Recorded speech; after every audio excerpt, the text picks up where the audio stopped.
I'm going to call the meeting to order. Special meeting of the Governing Board, June 27th, 2022. Roll call, please.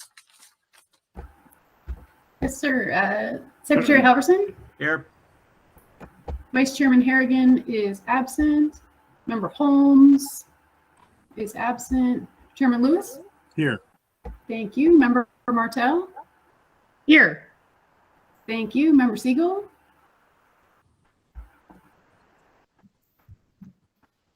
Member Siegel? I'm now here. Oh, great. Wonderful. And Member Sutherland? Here. Excellent. We have a quorum. Thank you all for making time to be at this meeting. Are there any modifications to the agenda? If not, I'll move to approve the agenda. So moved. Second. Third. Second. Thank you. Steve, any discussion? All those in favor say aye. Aye. Aye. Opposed?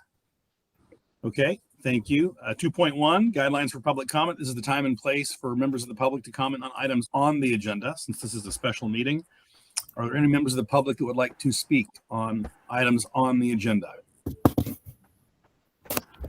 Liz, do we have anybody online? Do you see anybody? There's been nothing submitted via email. We do have a few other people online, but I don't see anyone raising their hand or asking to speak.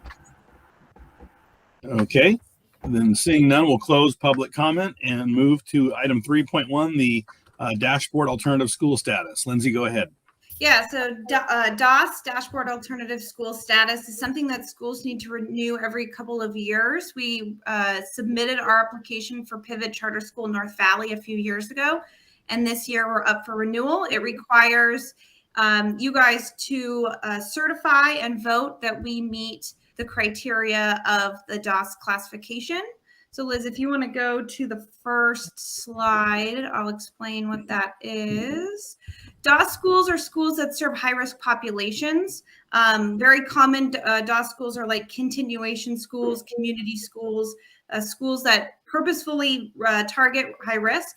Charter schools can also apply if 70% of their students fall within one or more of these categories. A student cannot be counted more than one time. So if they are in multiple categories, they just get counted once. And these are the categories. And each school student is determined to fall in either any of these categories or not upon first enrollment at the school.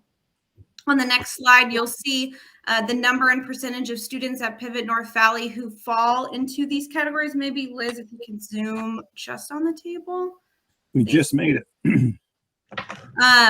Yeah, but we do a review and I wanted to get this out as fast as possible. So I actually we always are looking at the students, looking them up. But as soon as we hit 70, I just was like, let's get that into the presentation. So this is the minimum.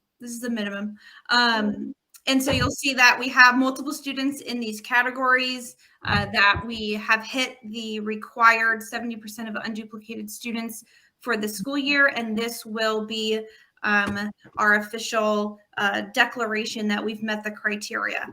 I don't have to, as Liz will show you, I don't have to submit that data to them. We just need a form to be signed, which I've had signed by both Ms. Gaskell and Mr. Lewis already, and for you guys to certify that we've met the criteria in a board meeting. Any questions about DOS? We've done this before a few years ago, as I said, and it's just Pivot Charter School North Valley. The other schools serve elementary students, and elementary students don't tend to fall into those high-risk categories, and so it's very difficult to meet a 70% eligibility requirement. Yes, Mr. Go ahead. Out of idle curiosity, if a student meets more than one criteria, how do you decide which bucket to place them in? Oh, great question. We mark them for all criteria, and then it's just a simple count. Is a student counted or not counted? But we do mark all applicable categories. And now, so, go ahead.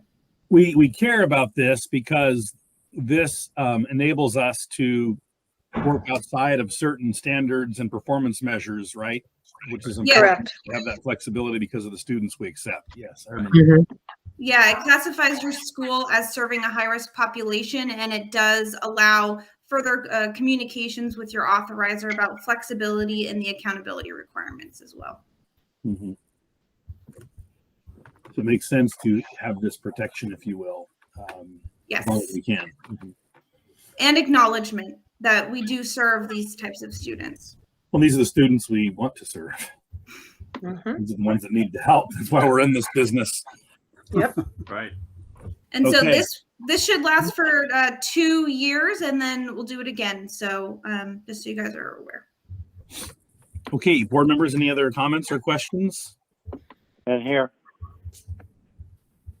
Okay, hearing none, then I will ask, I guess, to have a motion. Do we just need to have a formal motion?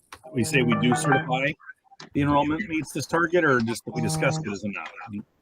Yes, there is an action required that the board must certify that the school's enrollment meets the criteria. Okay, is there a motion to that effect? So moved. Tom, second by Pat. Okay, any further discussion? All those in favor say aye. Aye. Aye. Opposed? Okay, well, thank you. We've certified that we meet the DOS criteria. Our next board meeting is July, what was it, 7th, 7th. 11 a.m. by teleconference. Is there any other items, Ms. Gaskell, that we need to? Nope. This is it. All right, well then, Thank you. we will adjourn the meeting